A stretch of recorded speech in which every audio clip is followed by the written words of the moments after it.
What do you call a pencil that has two erasers? What? Pointless.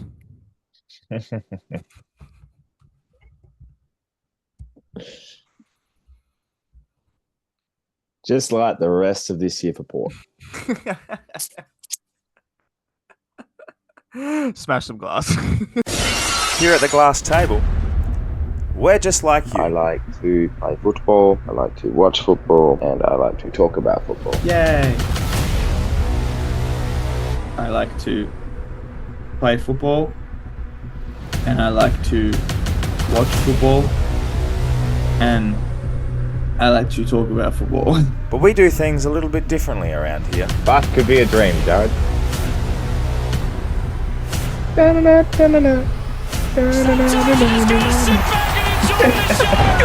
Stupid dick. Sit back and enjoy the show. Oh.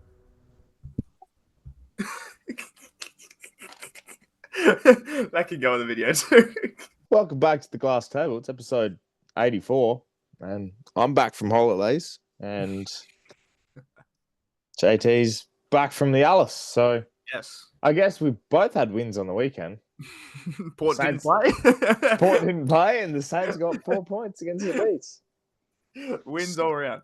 When you came back from Alice, as you left the plane, did you go? I already know where this is going. We got the 4 points, so you can suck on these nuts, I didn't actually think that's not where I thought that was going at all. didn't you? I thought you were going for the who the fuck is Alice? That's what I thought you were going for. What is Alice? At least you know where is Alice. I do know where Alice is. I found Alice, everybody. JT found Alice. Title of the video.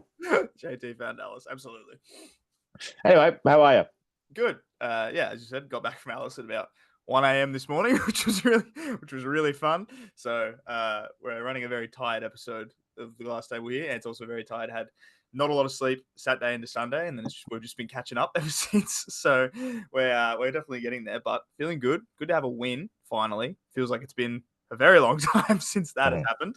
So yeah, feeling very good. How are you feeling today? Good, actually. You know, I'm happy here with you. No stress.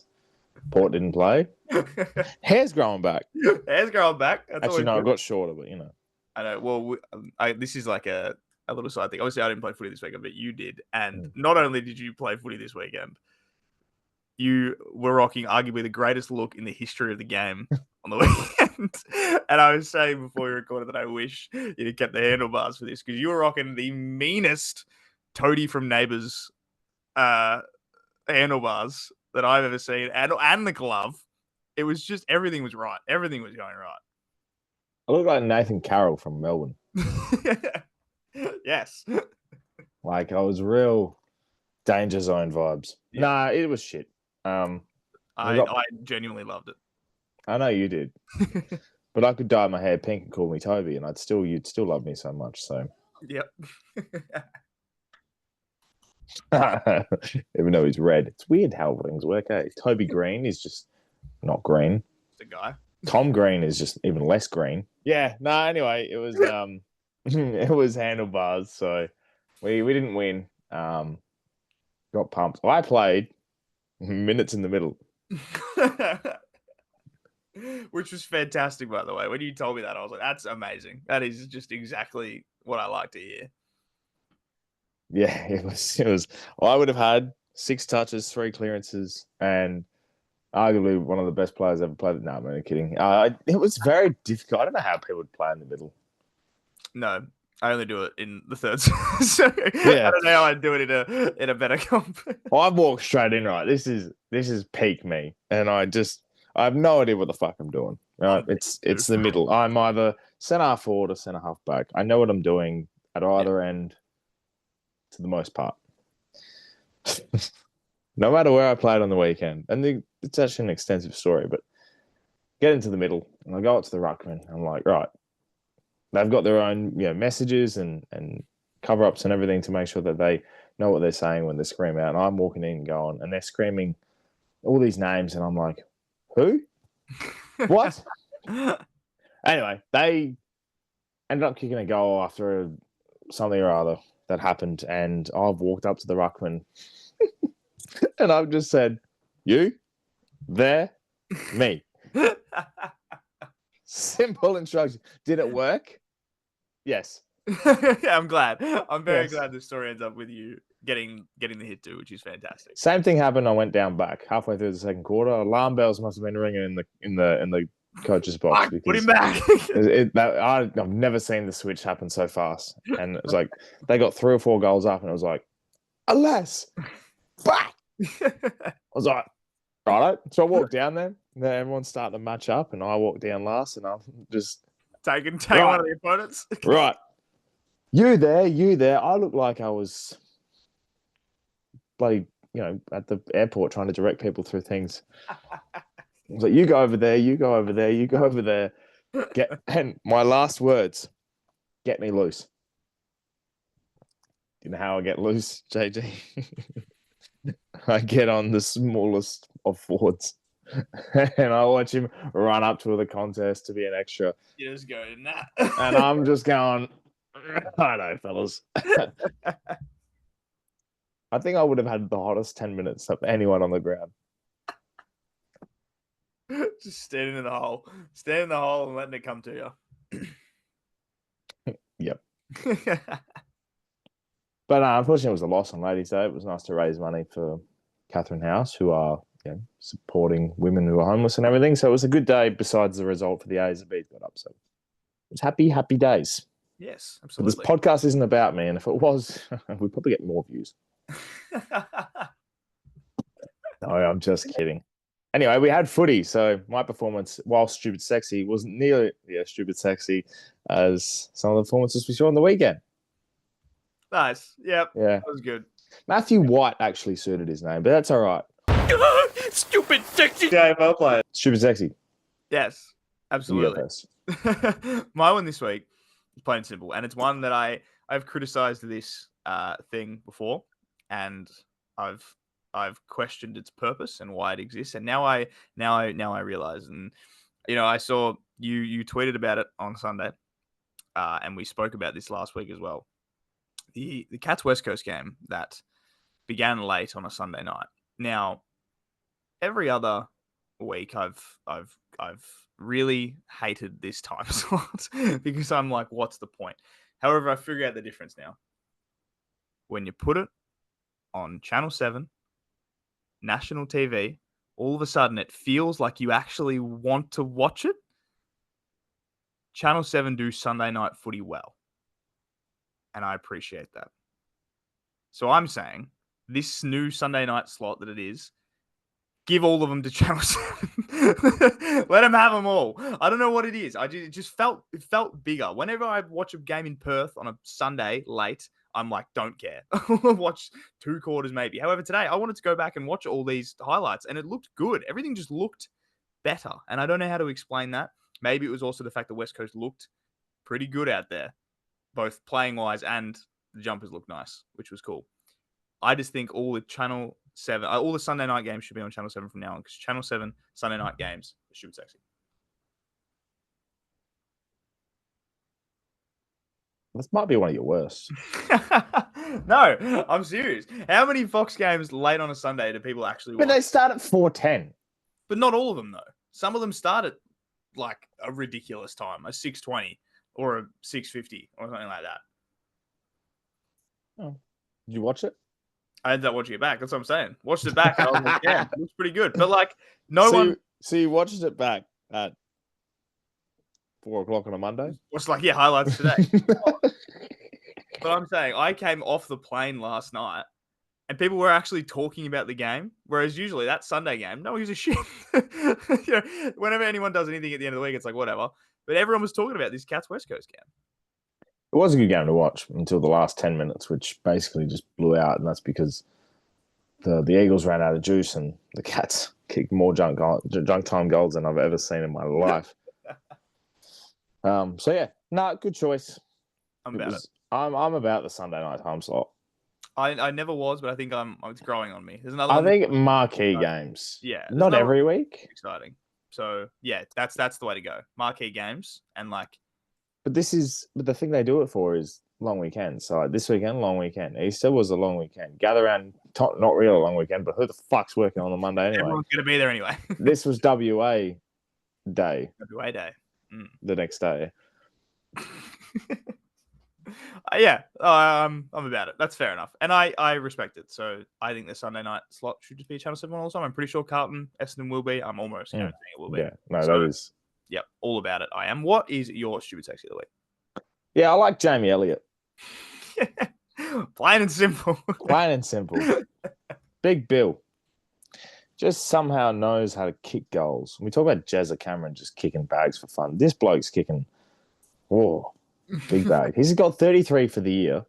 And I think someone in the broadcast said that he's the first goal kicker since Travis Cloak to really have a big impact in terms of Collingwood goals. Yeah. And I completely agree, firstly. But secondly, I love that you can, on a fast break or even a slow break from their transition, the number one person, their number one target is Jamie Elliott. A small forward, but a big, stocky bloke, knows his pace, great in the air. Yeah. And when he wants the footy, he'll lead up and go get it. Yep, exactly right. And then he goes back. His opponent would be gassed. I would hate to play on Jamie Elliott at any point.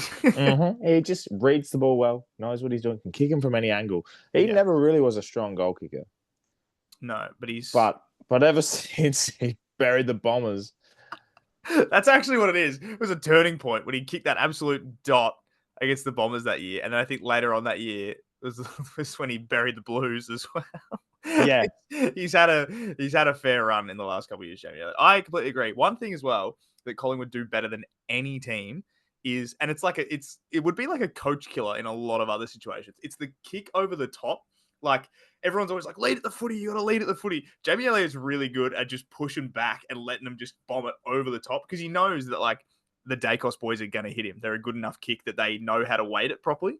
So he'll like fake a lead up and then just fucking take off back the other way. And it's a little bit of a coach killer because you're like, you want to lead at it. But he's like, fuck that. I know what I'm doing. And he just gets it out the back every time. And his opponent can never read it. He's incredible. He's so good. And just on top of that, and you mentioned the good kicks. I completely, they read their own teammates so well. Oh, that is exactly what I noticed. They just know them so well. But the best part about it is you have a player like Dan Houston come into the side this year. Everyone knows each other. They won premierships and this and that. Dan's just bullet. Dan Houston, I've said this for 3 or 4 years now, is the best kick in the game. There is no one even close. People will have good kicks and good moments. They'll be highlighted, 100%. But Dan Houston, every single time you watch him, the way he shapes the ball, the way he angles it, and the way he just knows how to pull off the perfect power percentage into hitting a lead up forward. He did it 7 or 8 times on Friday night. And I don't care if there is competitors for the best kick in the game, but Dan Houston, whether it's at goal or to a forward or even a switch kick. He's good. God, he's good. Collingwood are just so good. Yeah, they should just give him the flag. I literally just say, just fucking do it. I've never I used to hate when people got to this point of the year and be like, they're winning the flag. It's over. I used to hate it because I'm like, finals are such a different thing. They're fucking winning the flag. I don't care. They're doing it. I think the footy gods would be blessed with a Collingwood premiership and Bailey Smith winning the Brownlow medal. In 2025, it's the year of Bailey Smith and Collingwood.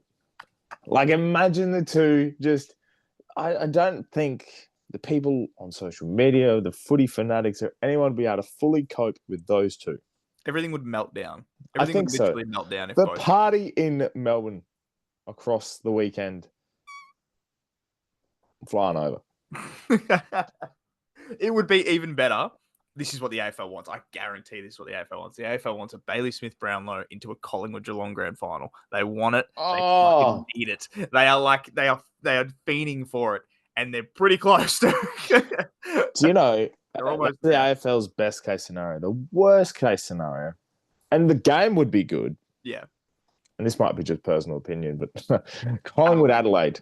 Oh, I was gonna say Adelaide Gold Coast. Oh no! Gold Coast making it would Actually, be like the they would little like- they engine would that like could. Gold Coast made it. Yeah. Fascinating how you can just get to this point and be like, right, well, I can see a couple of grand finalists, and people are ruling out Brisbane, even though they just got across the line against the Bombers. There's 6 teams at it right now. Yeah, and like we said this other week. There's a very, very clear gap between the top 6 and everybody else. Like, But there's one little boy that's sneaking up, going to his parents. Hi, can I get some chocolate? It's Freo. they are doing a little bit. Freo. They're doing a little bit. I tell you what, St Kilda kicked them into a gear. They lost by 60 points to us, and they went fucking right. Everybody, calm down. Let's just take a breath. We're gonna win now. Genuinely, well, they've beaten. Yeah, they beat Port last week. They beat the Suns. Well, Port aren't much of a big win anymore. But it was they've like been able to manage Yeah. to get through, and they also beat the Giants at NG. So That's the thing. They're getting big wins in places that that they need to. Like, they're doing the away wins, and that's what just builds them a little bit different. And I kind of like it because like they've been threatening to be good for a while, and they never were, and now they're actually doing all right. And I was like, you know what, good on them. And I just find it very funny that it took a loss to St Kilda to be like, fuck it hell. They're like, all right, let's fucking sort this shit out. I would love to know what it's like to play the week after St Kilda and see what happens. Because a couple of teams have kicked into gear the week after. Porter did it. Port was one. Freo did Right. it. Who else have you beaten this year? We beat Richmond. Did they win after we beat them? Maybe. I don't know. I think they lost to Brisbane close. Yeah, okay. Yeah, they did. They only lost by 28 points. Who else did we beat this year? I don't even remember. Oh, Geelong. Yep, kicked Geelong into gear. Yep, Geelong have blown into gear. I don't remember the other ones we had. You've only had 5. I was going to say we only had the 5, so there's not too many going for us. Who else? Beat Freo, that's fine. Lost to the Dogs, Giants. Beat Port. Yeah, Richmond, Geelong. Yeah, so. Well, we'll find out next week, Melbourne. I was going to say. Play Collingwood. I'm tipping them. I don't even care. I'm actually tipping Melbourne. There's an early preview, everybody. I'm tipping Melbourne. That's very funny. But yeah, no, that was good by Freo. I'm happy to see. It's funny how you just rabble off some teams, you write them off early, and all of a sudden, there's a purple patch. But I also think, I get it, purple.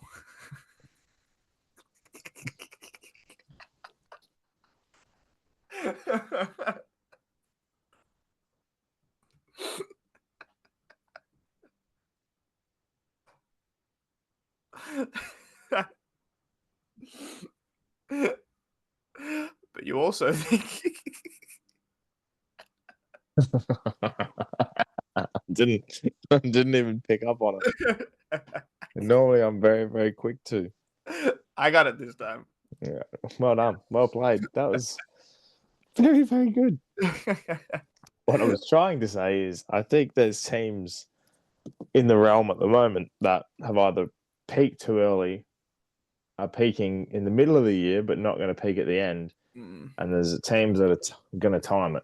And I look at teams like the Hawks. I look at teams like the Giants.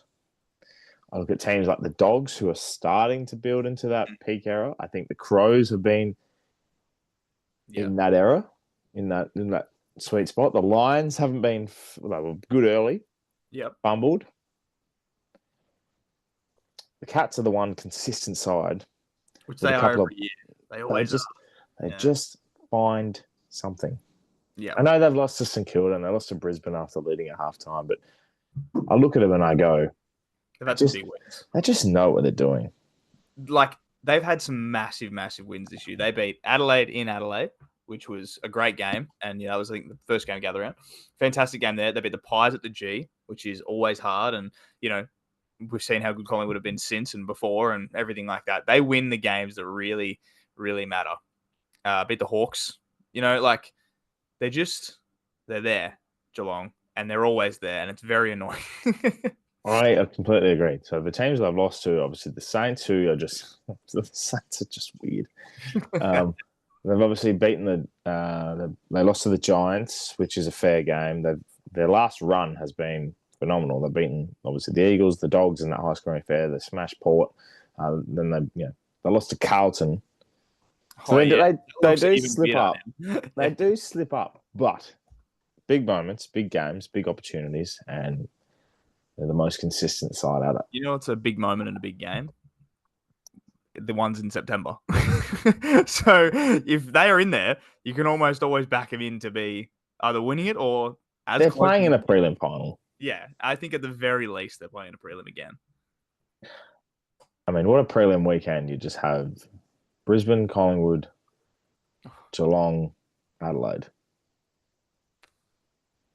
So many goals. That is just so many goals. And then you throw in contention the Hawks, the Dogs, Freo, the Suns. The Giants could make it. Fascinating. I still think there's like one team that is left to like really kick into gear. I think there's one team that people have like we said, written off. What? Yeah, coming. Let me tell you, all we needed was a bye. All we needed was the bye. All we needed a week off. Right. All we needed just a week off, freshen up the legs. Yep. Let the Crows have the limelight. Go back into the dark little hallways of Alberton. Say we're gonna sack Ken early. Feed it to the Chooks. Every time Kenny's on the chopping block, he just. Oh my god! I'm gonna leave early. No, you're not. You're leaving in September, Chief. Kenny's got one more run. There is one more in it. And let me tell you, get some players back. Get Horne-Francis back from injury. A couple of big names coming back in. You never know. Anyway, who's playing in September? I think it's the Giants. I don't know if it starts yet, but I think they're like that team that they're going to hover around that sort of 9th, 10th, and people are going to forget about them. And then all of a sudden they'll win like 5 of their last 6, and they'll just like fly their way home. They did it a couple of years ago. The Hawks also can do it. They've shown they've done it before. Like I just think there's a team sitting there. I don't think it's Hawthorn. I genuinely think they're going to be one of the ones that will either just scrape in or miss out. And the reason I give it is because you said last year about their forward line, and you made that bet, and everything sort of worked out accordingly. They still made a semi-final, and everything worked out okay. But their forward line is so dysfunctional. Yeah. The fact that they look good early. Yep. But as soon as you break them down going forward, your lead-up targets end up becoming Dylan Moore, Mabo Chol, Jack Gunston has to lead up, otherwise they have no movement. Mm-hmm. You kick it to a Lloyd Meek standing still. There is no genuine other option. No. And I feel sorry for players like Weddle because they get thrown into 14 different positions in a quarter. I know how you feel, Josh. But I know. It's just the inconsistencies of that. As a balanced side goes a long way into a team winning a game. An opinion about Hawthorn. Mm. I think from now, James Sicily should be a permanent forward. He has had a tough year, and that's been very, very, very publicised that he's had a very tough year. And I think it's because, not saying that getting Barras and Battle was a bad thing. Obviously, they're great players. But Sicily has kind of been forced out of like that role that I think he's really more comfortable in, which is leading it. He doesn't really necessarily lead it as much anymore. He is still a leader down there, but like he's not going to boss around Tom Barras and Josh Battle. They know what they're doing, so he's just going to leave it. And I think it kind of took away a little bit. I think if you put him in the forward line with a bit of younger guys around him, obviously Gunston's in there, but like they got some younger guys around there too. Let him have a purpose of leading some guys, and he's shown against a lot of teams that he can play forward and kick goals. Mm. I think throw him forward, make him a permanent forward from now, and it's another marking target that can take a mark and can kick a goal, and it's dynamic. A lot of teams don't know how to stand on James Sicily in the back line because he doesn't do it very often. I just think it's going to work. I think you settle on one, and if you have to in a game situation where they might be a close game and winning, or throwing back against an avalanche or some kind, then you can. But the chop and changing of a side will dictate whether or not you're consistent enough. And I don't think they know exactly what their side is. And I know they're missing a couple of players and everything like that. And Will Day, seems to be the difference. But it's just you just can't. Yeah, you can't be chopping and changing. But they're going to be the one side. I still think two of these top eights won't make it. It'll be very interesting to see who sort of drops off. I don't think it'll be the Lions. Crows. Oh, sorry. Barracking. But no, I think Hawthorn are a chance to fall. And as a Saints fan as well, I watched Josh Battle for a number of years. He can also play forward. He was a utility for us for a long time. They brought him in as a defender, but he can also take a mark and kick a goal. So you've got people that can do it. Just throw the magnets around, Sam. Give it a go. Just figure something out. Yeah, throw them around, but be consistent with it. Yeah. Don't do it for a quarter and then be like, nah. Make sure, make it worth it, Do you know what I'm loving? That isn't Hawthorn's inconsistency. Yes. I'm loving. See, in footy, we're taught as a kid, right? Have a go. Have a go. Right, throw your head over it. Just have a go. Have some fun. Enjoy yourself. Yep. Richmond and West Coast. Yeah.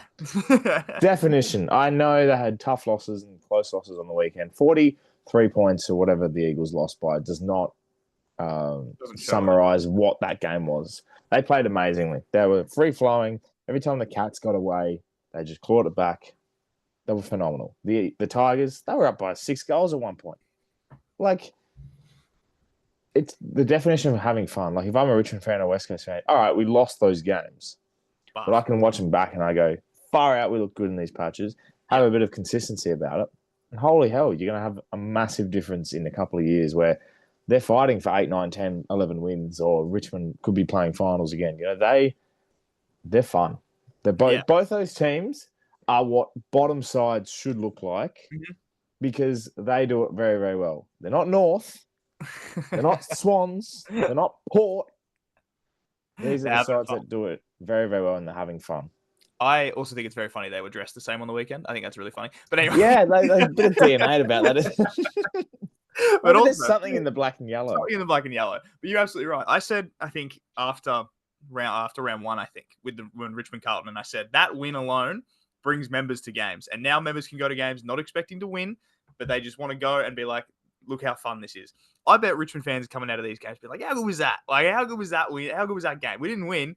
That was pretty fun, And that's, as a club, like you said, if you're a losing team, the way you lose members is by not having a go.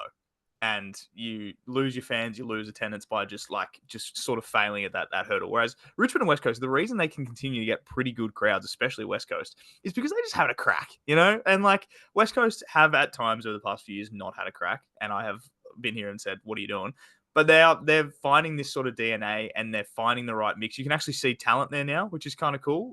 Some of their midfielders, you look at them like, you're doing all right. Ruben Gimby sort of coming into his own. They're playing Harley Reid where he actually should be playing. Elijah Hewitt, exactly. Who's Stock him up. Free. Yeah, he's injury free now, Elijah Hewitt, so he can do a bit. They're playing Harley Reid back in the middle where he belongs.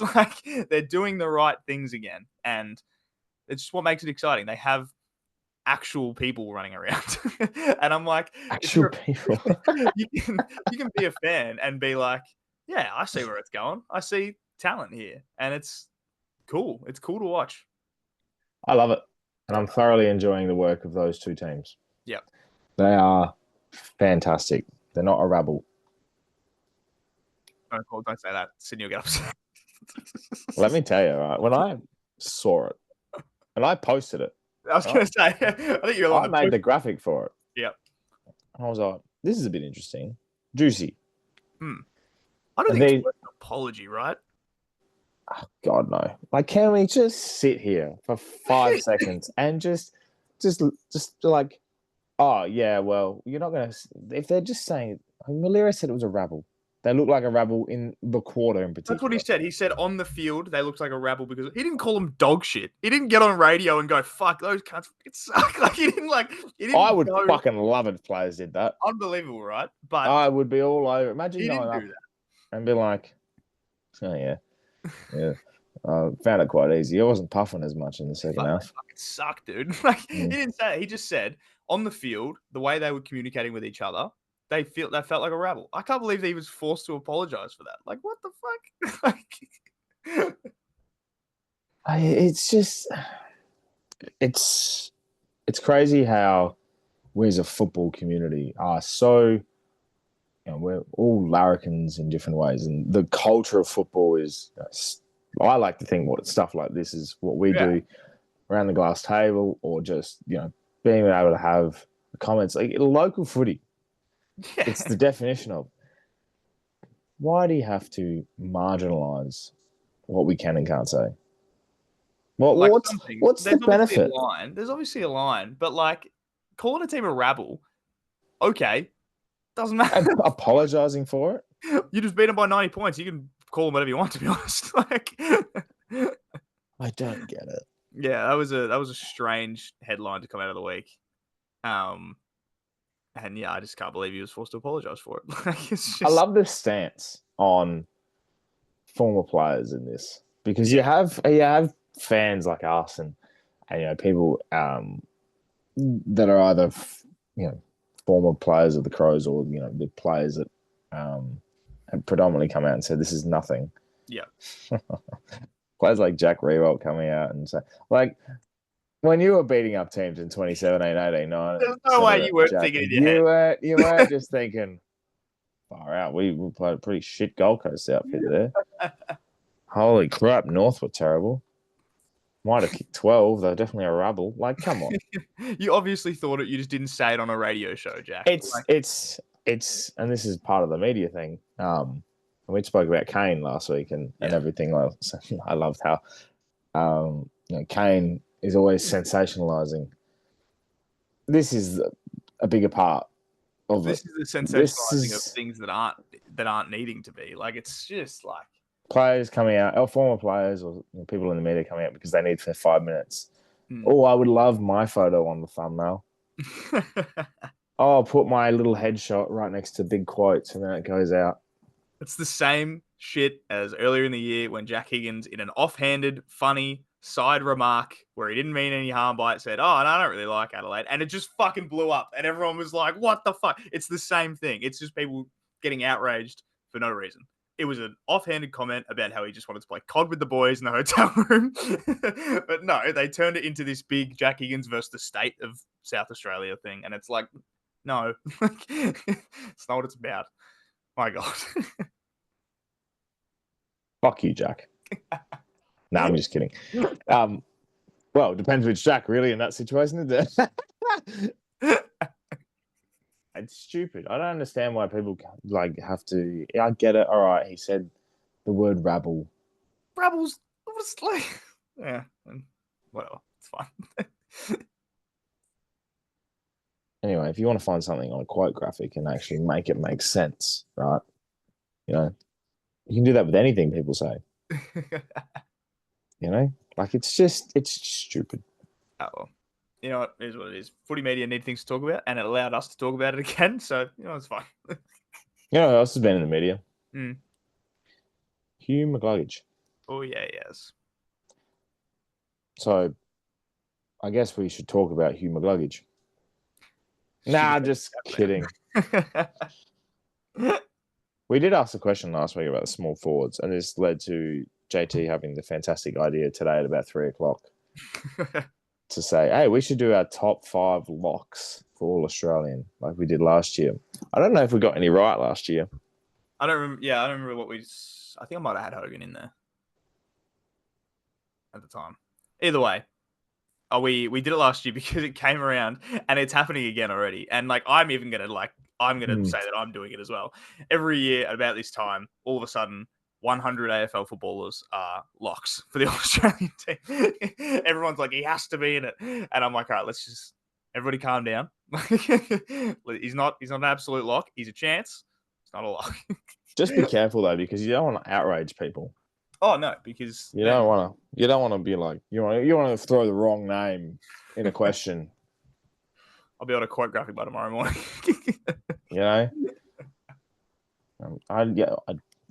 I don't know why Paul Curtis is in there either. All right, he was top 6 in the Coleman when we looked. Top 6 of the small forwards in the Coleman when we looked at it. That was why he was in. Do you classify Cam Zurhaar as a small forward? No. Good. It's Wiseman wasn't in the quote graph. No, anyway, well, definitely. But yeah, so we asked the question about, the 2 out of the 6 are the options we gave. And there's some quite interesting responses. I think just before you get into it, the funny part was posting that question and sitting there on Friday night and just watching the TV, and Jamie Elliott's just kicked his 5th, and I've gone, nah, I'll probably stick with Ben Long and Jack Higgins. I reckon I might just solidify my option. He won't come any more good. I think I by the time I responded to it, it was like halfway through the game, and I'd seen Jamie Elliott turn it on. I was like, no, I'll stick with my original answer. I'm not going to change for the sake of the fact that he's dominating right now. And I said Higo and Toby Green, which is still fine. But now I'm looking at it like, Jamie Elliott's pretty good, eh? He's second in the Coleman. We also had some pretty good responses in the fact that one person said only one of the players, and another person said 3 players. so I don't know what balance. I don't know what pick your 2 means to them, but Renee said just Toby Green, which is fair enough. He's had a very good year, and then unbiasedly biased had Jamie Elliott, Ben Long, and Jack Higgins. I don't think they're all going in there, personally speaking. Yeah, no. But I respect that's a person that loves us. At least we've got 4 different names. That's very true. And then we also had Higo and Jamie Elliott again from Liam O'Brien. And then, someone yelling at us for putting Paul Curtis in there. It's not that deep.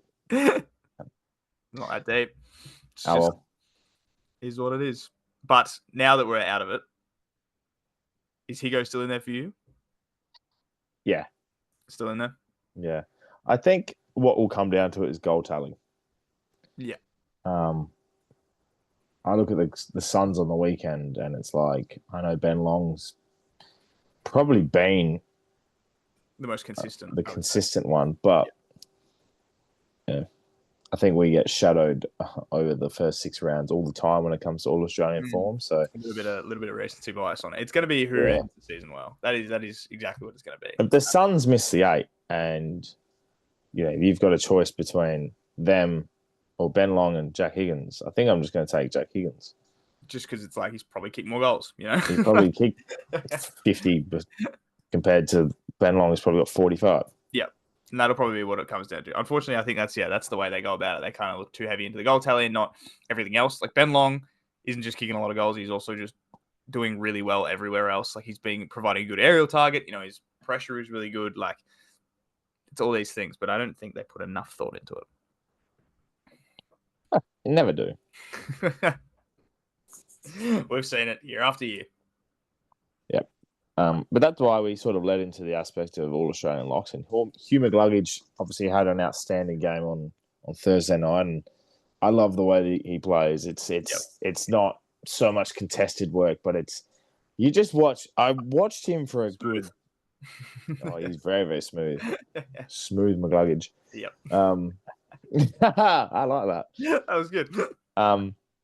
He just knows how to work the corridor. You just watch him, right? If you watch him this weekend we will actually, on the Friday night, against the Crows, you just watch him work. As soon as he goes from the contest, the ball's either transitioning or switching. You just watch him work his angles. Yeah. He'll lead up, back. It's almost like diagonal lines, just up and back. He'll receive the ball, go back, hangs around the 50. Just knows how to get the footy. Yeah. He could be having a quiet game, but his quiet game would be 25, and he still had 10 marks. Still be very, very good. Yeah. It's very hard to tag. Inside 50s. 13 inside 50s on Thursday. Because he's marking between the 80 to 50 mark. He's playing as that high half forward role, but also just out of the middle. Like he is getting the ball. If he could clear the ball from the midfield and then mark it himself, he would, because he knows better than anybody in that 50 to 80 range that he can then get the ball inside 50. So if he could just kick it up really high and then get on the end of it, mark it again, he absolutely would, because he knows what he's doing. Like he's very good at it too. Hugh McGluggage is not only a fantastic footballer and knows how to utilise the footy and, as you said, kick it inside 50. It's also a very, very good loophole option in the old fantasy. He's doing wonders for you on the fantasy. My God, he got 152 and there's a few boys on the bench. You go, captain. Thank you very much, Hugh. Much appreciated. But no, he's done a very, very good job, and part of the reason why Brisbane are so attacking and aesthetically pleasing to watch going inside 50. But it also led to us going, well, we're not going to talk about Hugh McCluggage the way that people have talked about it. We're going to talk about people that will be a lock around him. Yep, pretty much. And I think we can both confirm that of our 5 that we've picked, we've both put Hugh McCluggage in there. So that's correct. He's my number 1. I probably haven't got him numbered, but he's in there. So that's fine. Well, he's probably the first one to go in. Yeah, that's fair enough. You have mine too. I'm probably looking at it like, yeah, he's probably the first one that I would put in there too. They can't deny him again. I think he's been in the squad 4 times and he hasn't won it. I think this has to be it. It's got Do you to reckon for him, do they make his jacket in case? They're like, just one day. I know you're going to be there. Like, We have a spare XL for you, Hugh. He'd make a very, very good sub. He would make a good sub.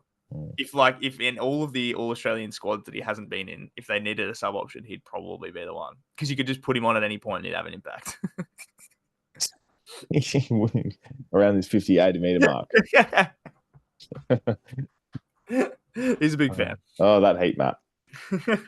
Well, we'll just go through one by one, I guess. Yeah, let's do it. I don't think we have to do too much of an explanation, but I had Noah Anderson. Yep. He was one. I had Jordan Dawson, another. Yep. I have Cal Wilkie. Yep. In the back pocket. I have Ed Richards as well. Mm. And I threw in an extra because his form recently actually was really, really good. Dion Prestia. You know, he's averaging 31 in one game. He's averaging 31 touches a game. Do you know the meatball is averaging 31 touches a game? Did you know that Dan Butler is averaging 4 goals a game?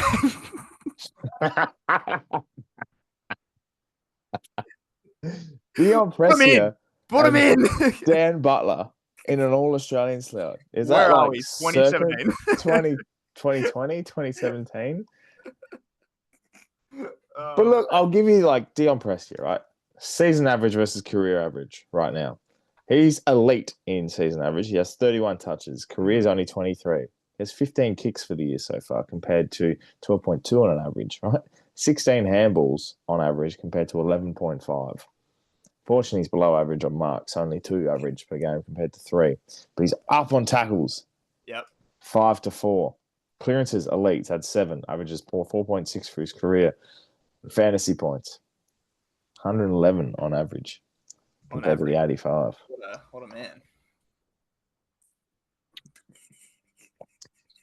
Do you know his top season performance so far? It's ironic that, hang on, all of those averages for those different categories are against the Giants.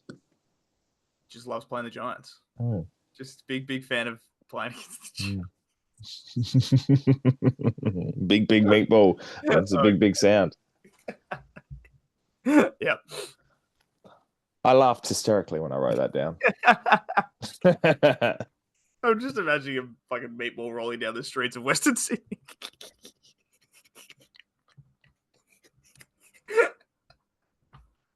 Just taking out buildings. Bouncing to the beat. Yeah, just taking out buildings. Oh fuck! Like the latest Fast and Furious movie. Yes, the big bomb that just rolls out of the truck. Yeah, exactly right. That's exactly what I'm thinking of. If you just watch Fast X as well. Yeah, it's about 4 days older than memory. That he looks like your microphone head. Mm.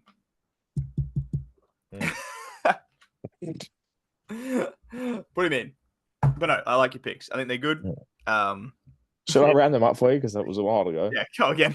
All right. Noah Anderson, Jordan Dawson, Hugh McCluggage, Cal Wilkie, Ed Richards. They're my 5 locks for All-Australian this year, and they've had sensational seasons so far. I'll be very, very surprised if they're not in the squad, but they'll definitely be in I like it. there somewhere. I think, you? We said, obviously, Hugh McCluggage is one. I'm also sharing Cal Wilkie with you as well. I think he's having a fantastic season. I then also have Jamie Elliott, as we were talking about before. I have Jesse Hogan, and I have Max Gawn as my other one as well. Because Jesse Hogan is a very interesting pick. I think Jesse Hogan's going to be in there. I think he's still the most consistent key forward going in the comp. I know Ben King has kicked a few. I know Jeremy Cameron's obviously kicked a few as well. I just think Jesse Hogan is one of those guys that is very consistent and will be able to continue to string together a very, very good performance. I think when he is such a big part of the Giants needing to be good. And I was saying, I think the Giants do well, and I just think he's always around there, and I just think he's very impactful and doing plenty and doing as well-ish as he was doing last year. And I think just Jesse Hogan is a really, really good one. It was goalless on the weekend. And that's what I'm like, Giants played poorly for, most of that game and then sort of came to life in the last. So I think when he's on, the Giants are on. And I just think he's going to consistently be there. And I think he's just very, very good. And then, Max Gawn, because they're going to pick 2 rucks and he is still the best. He's still very, very good. You can put your Tristan Sherrys and your Camerons and your Marshalls and your De Konings and your whatever. Max Gawn is still the best ruckman in the comp. I agree with that. Yeah. I don't have any real complaints about your 5. No.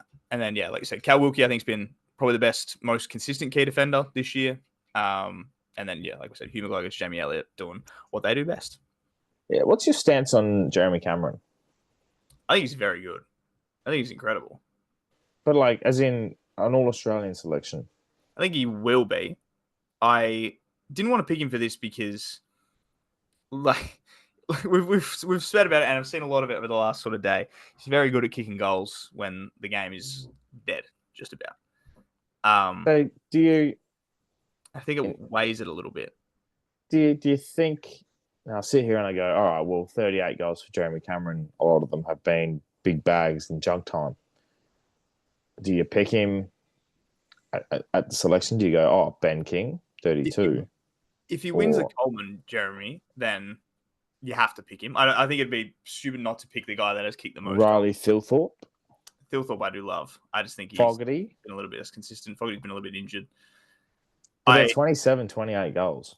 And that's, it's sort of time will tell on the rest of the season, I suppose. And if Jez can continue what he's doing, and like I said, if you win the Coleman, you're going in, basically. And he's currently leading the Coleman.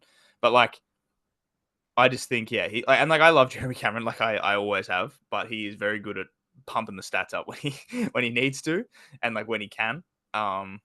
He can obviously change games as well, but if you look beyond just the goals he's kicked, you got to sort of be like, all right, who is sort of making the biggest impact among them all? And that's why that's why I said Jesse Hogan, because I just think he makes an impact. Well, you'd hope so, because he's about 8 feet tall. Big boy down there. Yeah, I don't mind it. I like it. Interesting. It'd be a very intriguing All-Australian this year. There's a lot. It'll be a lot different. Like you said with your 5, you got 4 midfielders in there kind of thing. So it's like, well, how are they going to do it? I feel like this is going to be one of those years where they put forward midfielders in the forward pocket and everyone's going to complain. Well, you instantly start Dion Prestia. How could you not? How could you not with the shining form that he's in? No, well, you got your types like Ed Richards and probably Noah Anderson that you probably slip on the bench. Yeah. McGluggage is definitely one of those ones that you could see at half forward. Mm-hmm. Yeah.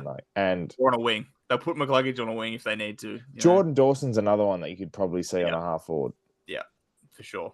So they'll do it to Bond, though. They'll give it to Bond and they'll put him on half forward. You can't give it to Bond. They will. They just will. That should be a lock then. No. Also, you're probably all wondering, everybody, why we didn't pick Bailey Smith and Dacos, because they're obviously going to be in it. It's fine. Oh yeah, relax. Everybody that's screaming at us, being like, "Why?" Premiership player Nick Dacos. Everybody that's typing right now in the middle of being like, "How would you not pick the leading Brownlow medalist?" Blah blah blah. We know he's in there. We just don't want to be boring. We want to be different. We want to actually make a separate thing, being like, "This is what's happening." We're the more obscure types. Precisely. We're picking the 15 to 20s. Yes, we're not picking the 1 to 10s. We're picking the 15. rest. The real middle ages. You know. Yeah, I like it. That's definitely it. I'll point at the glass table. Anyway, should we tip? Let's tip. I don't think there's anything else to talk about. No. Not in this rabble of a podcast. No, everything was good. Footy was fine.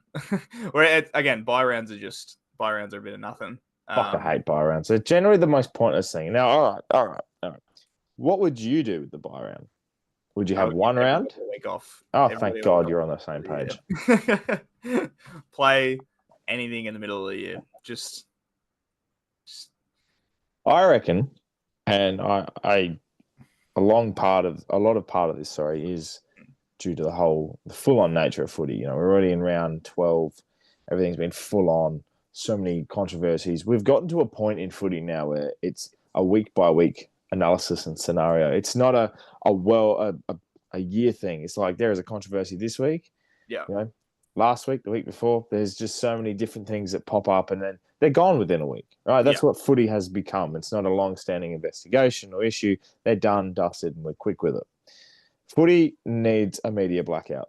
It needs a full weekend blackout where there's nothing we don't have at to all. talk about it. Yeah. I generally, and I had this idea the other day, I thought, right, you either can go back to what it was like 10, 15, 20 years ago where they had the split round in the middle of the year. That worked okay. I'm fine with that too. I'm happy with that. I think that works as well. Either you have a full week for everybody or you split half.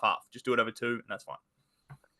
Or you play a charity match. It could be a State of Origin. Mm-hmm. Could be the EJ Winton Legends game coming back. It could be that. Could be something to do with mental health. It could be like a local footy round where I was going to say the state championships, the state carnival, the national carnival that all the guys play. They played on a different weekend. Do it on that weekend and televise it. Yeah. Or just shut the fuck up. Everyone shut up for a week and let the NRL do whatever they want to do. Oh God, no. Oh, no. Anyway, considering we have no bye week, We have round to do 13. footy. Yes. Also, one more thing I had to remember. Melbourne, what are you doing? 7:21? 7:21, Melbourne. That sounds like my alarm for morning. 7:21. It got to a point on the weekend where they would take a mark 35 out on a slide angle, and I went, fucking missing this. And they did every time. There was even snaps from the top of the goal square that were missing. Cosy Pickett's one early. The one that actually kind of took all their momentum away. Generally, players that just snap when they're directly in front or on a slide angle. Call it. Ollie Henry. Yep. Not even making the distance. Cosy Pickett not making the distance. Just kick the thing. Yeah. It's an epidemic. It is an actual epidemic, and it's just gross. And then it's uncurable. 7:21. 1:12 in the second half. 1:12. When in Alice, eh? What the fuck? And some people might be like, oh, bit of wind. Nah, still as anything. The stillest day. It was the most Marvel Stadium conditions it could possibly be. Oh, don't say that. You can't. That's the reason they had 7:21. Because for some reason, no one can kick under the roof. No one can kick under a roof. So they're outside. They're thinking, no. I think that's why we won, because it felt so much like Marvel Stadium. Not a breath of wind. There was not many people there. And we just had the win. And the D's couldn't kick. It was very funny. But yeah, 7:21 is one of the worst goalkeeping performances I've ever seen in my life. Actually, I did write down here how was Alice. So that's all it is. That works out perfectly. 7:21. What the fuck? As you can tell, JT is the only one that's had a win this week. I was in shock. I was literally in shock at how bad they were kicking. Well, it doesn't matter. Can't kick straight, can't win games. You know what I mean? That's the tale as old as time. Good kicking is good football. Melbourne are the definition of the meme we have. Me just holding up the goals. They are generally the one every time. And I've seen so many people just so upset about how they can't kick. And this is the epitome of it. They are the Delban memans. Because you switch the goalposts out, you switch it doesn't matter. No, I liked it. Thanks. You like anything I say. Yeah.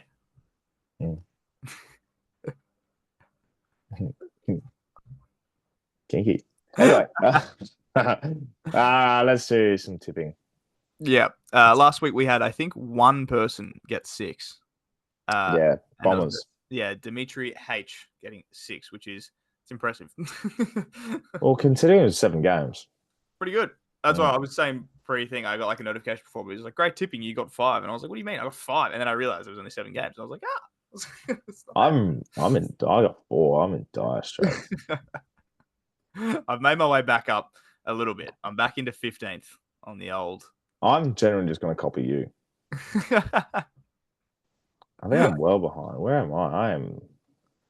I'm long. 27. There you are. I've got a pulse. You're in touch. I am 10 tips behind. I'm a round behind, basically. Yeah, one real good round.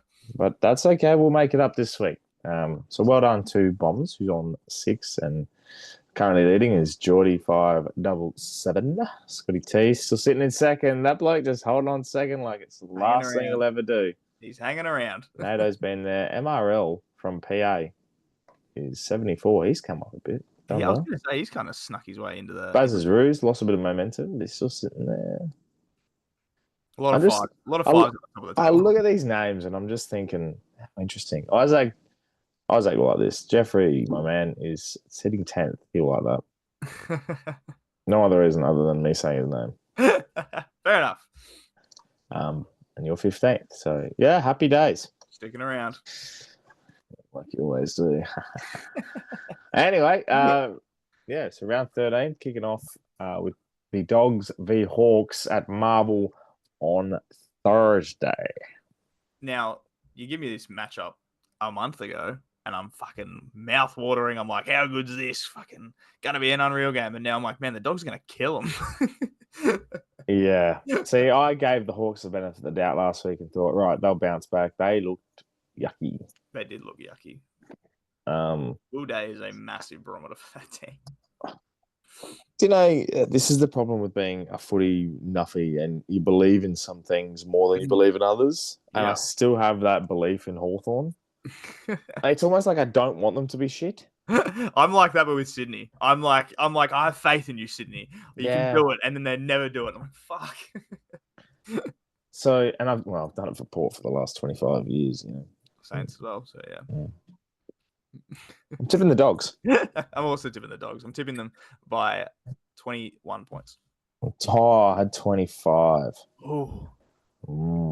Crazy stuff, that, hey. 21. Friday night, game of the round. Crows versus Lions. A versus B. A versus B. Really good for my brain, right? This one. Current odds on the website are $0 each. I was literally just about to say, do you not getting any value? Do you have the same thing as I do? $0 each. So there's a lot of stakes with this game, but not with Sportsbet. Not on Sportsbet. I just realized it's AVB, and then there's also like another 2 that are later on down the track, which is Geelong and Gold Coast. GVG. Yeah. Anyway, it's just nice. It's almost like if they had 3-team footy, like GVG. GVG. Yeah.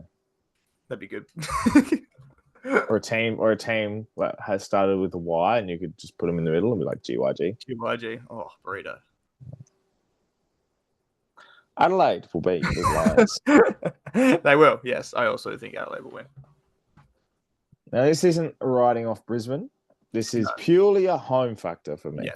Yes. Adelaide are very, very different team at home, and they're very good at home. So if the Lions win this, I generally think you can write everything off and just simply say Collingwood versus Brisbane grand final. Let's go home early. Done with it. It would be very poetic if it was Collingwood Brisbane again, but I don't think it's going to happen. B versus C.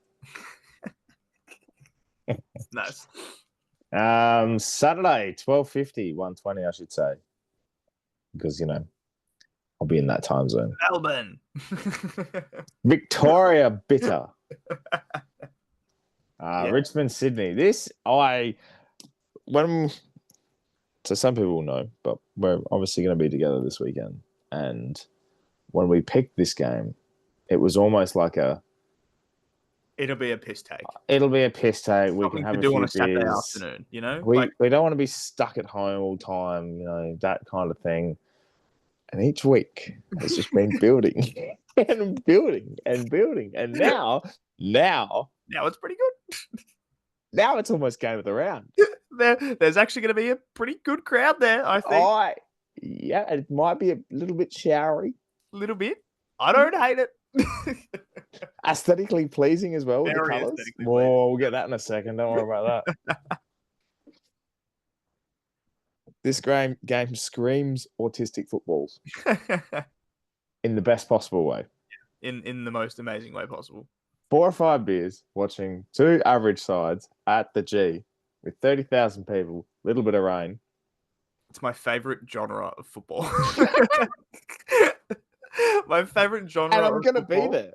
Yeah, and like I said, this was my super sexy the other week. Wet weather footy at the G. I'm hoping it rains a little bit. I don't want it to piss down because we're going to be there, but I would like it to just have a little sprinkle pre-game so that it's a bit wet, balls slipping under. Oh, I want to see a 60 to 50 scoreline with the ball just skidding across. What I want to see. And I'm sitting right at the top. I want every goal to mean something. You know, I want every goal to be like, yes, absolutely. I'm tipping the Swans. I'm also tipping the Swans, but I really hope Richmond win. I think I tip them to feel good about a tip. Yeah, either way. So it's like I barrack for Richmond, they win, and that's cool. But I'm cheering for Richmond. Yeah, that's what I'm saying. Like, either I get the tip right or I get my barracking team right. Either way, I'm happy. By the end of it, I'll be 6 beers deep, money out of the pocket. I'll be checking the scores for the Cats and Suns and hoping to God Port can get the job done on Saturday night. But Cats Suns. This should be interesting too. Cats at the Cattery though. $3 for the Suns is pretty good value. This hurts them though, going back-to-back losses if they lose this. Yeah, it really hurts their momentum. Hold of the McFine. A lot in me wants to tip the Suns. Yeah, okay. Well, you can do that. I don't know if I want to. Where is their fixture? I need to look at Gold Coast fixture because this game rides on it. So they have the bye after this. Yeah. And they play the Giants at NG, then the D's, the Dons, the Pies, the Crows, the Lions, the Tigers, the Blues, the Giants again, the Dons again, and then Port in the last game. So the last 5 are okay, but the 5 or 6 before that are very tough. And got to remember that back-to-back games in round 24. One of them will be a Friday night against Port, and the other one will be a Tuesday night, supposedly against the Dons. Tipping the Cats. I'm going to tip the Suns. I don't mind it. Imagine if Gold Coast fall out from here. If Gold Coast don't make finals from here, it's got writing on the wall. It's a cursed football team if they don't make it from here. Yeah, but they beat the Pies at people first type of thing. They do it every time. They do. That is true. It's got good value. Yeah, I'm tipping the Cats. Giants, Port. Talk about having faith in a football team. I have tipped Port when I shouldn't have many times this year. And they've burnt me many, many times. I hate we had the bye because my confidence is built back up. I just don't like it. I just don't because I know we've talked about Ken getting sacked. Or we've talked about it's going to be over within a matter of weeks. And you just know. We're going to go on a run of 5 or 6 and it's just going to happen. You'll be in finals contention. You might not make it, but it's not enough to get Ken sacked. It's just like, we'll get to the last game where we know we can give Ken a send-off against the Suns and we'll probably win that game, but we just miss out on finals by percentage in a game. It's happening. Port this year scream mathematical, like, mathematical chance, but not mathematical chances in like they are within a shot. Their mathematical chance is in like the Saints like 4 years ago when it was like you need to beat the Suns by 250 points. It was like something stupid where we had to beat this. Oh, it was the Carlton Collingwood year where it was like we needed Carlton to lose and then we needed to beat the Swans by 250 points. And I chose to go to Carlton Collingwood instead because I was like, doesn't fucking matter. So I went to that one. That's what Port screamed this year. And I just have so much faith in them. It hurts me every time.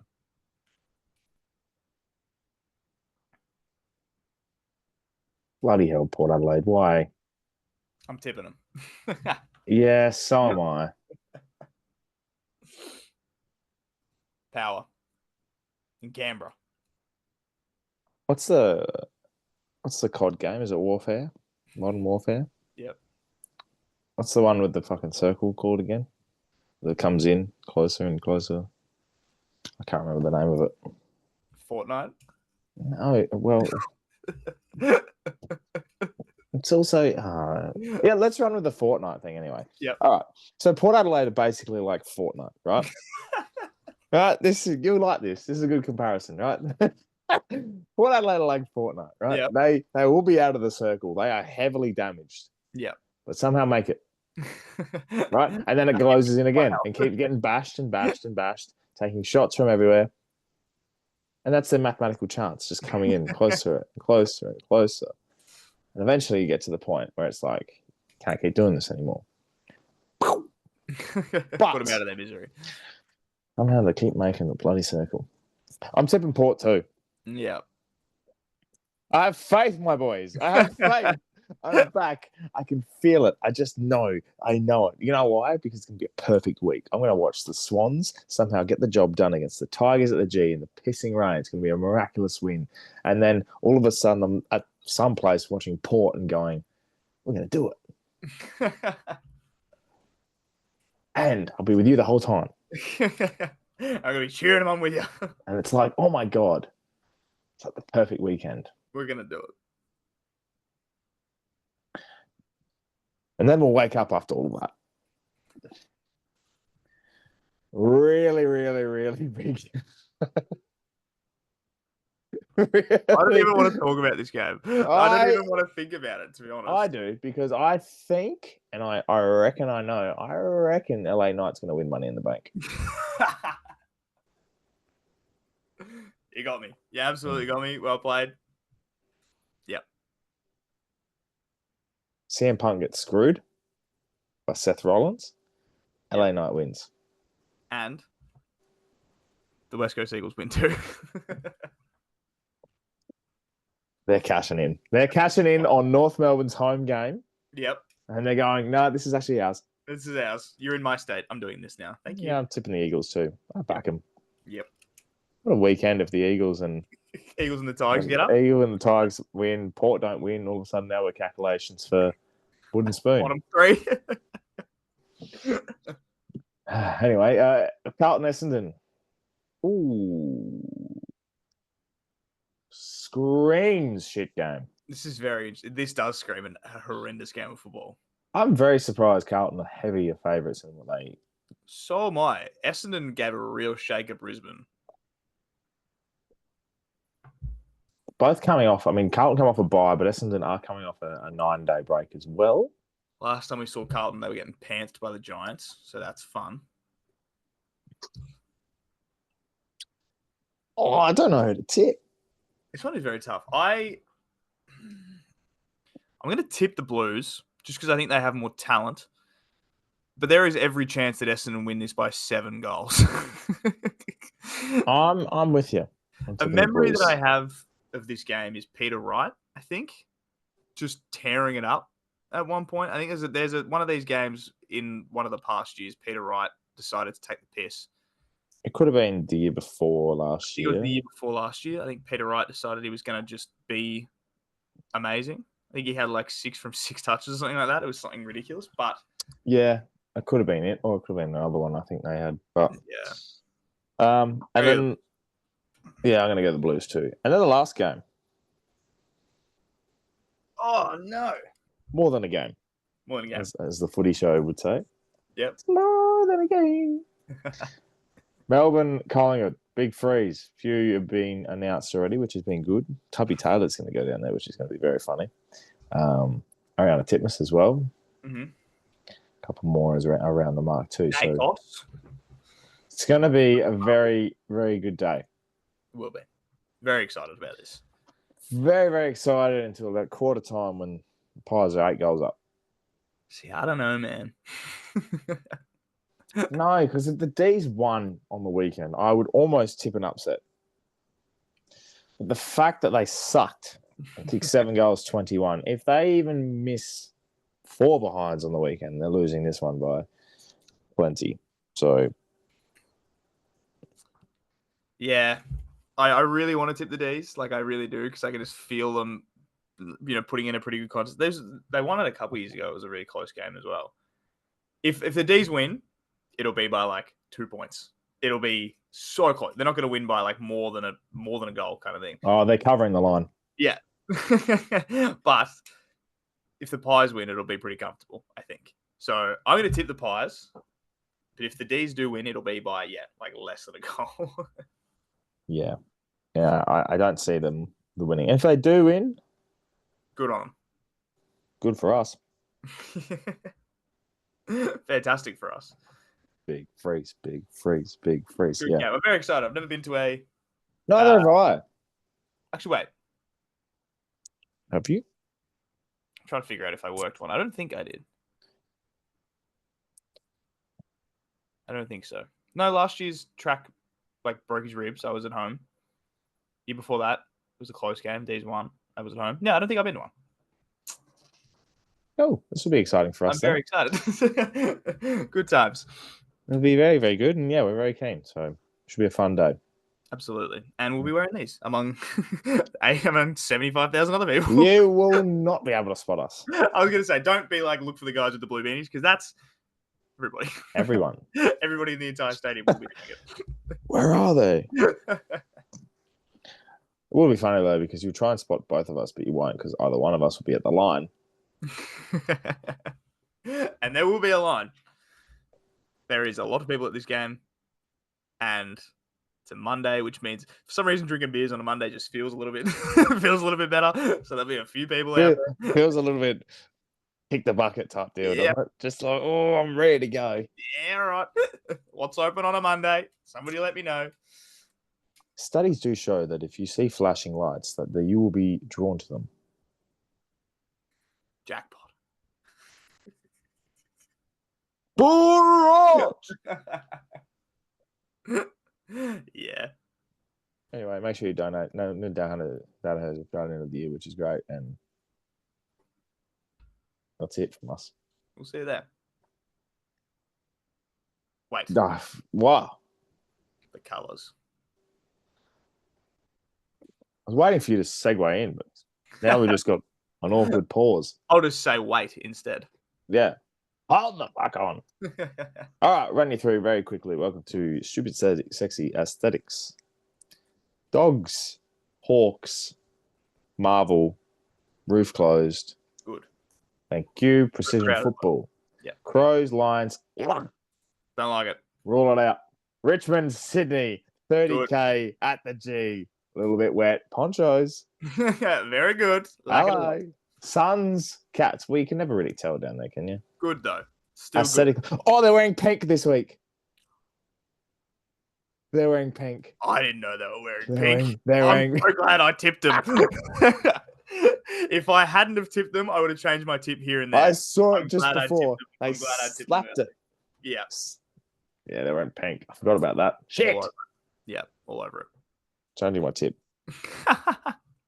That's enough to do it. Shut up. I think that's the first time ever that you changed the tip late. that someone's changed the tip on this podcast. But that's okay because they're wearing pink. I'm putting it in brackets pink. That's it. The only reason.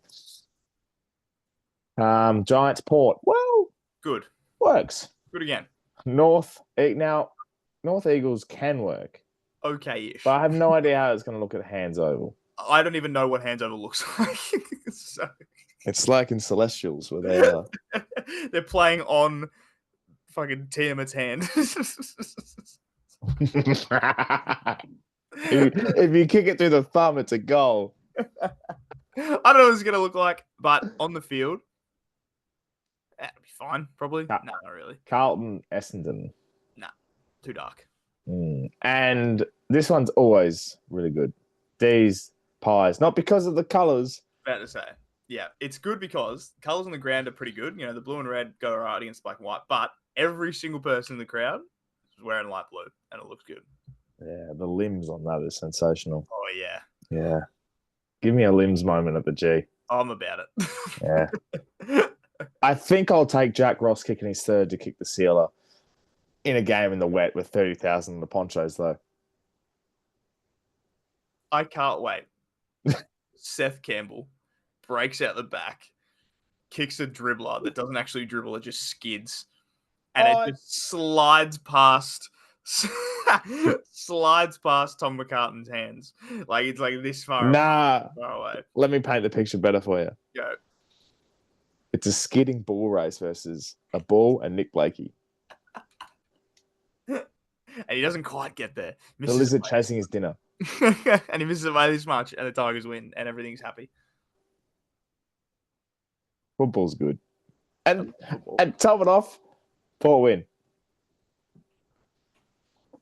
See you next week. No, we won't be here next week. Oh, no. See you in a couple of weeks. Yeah.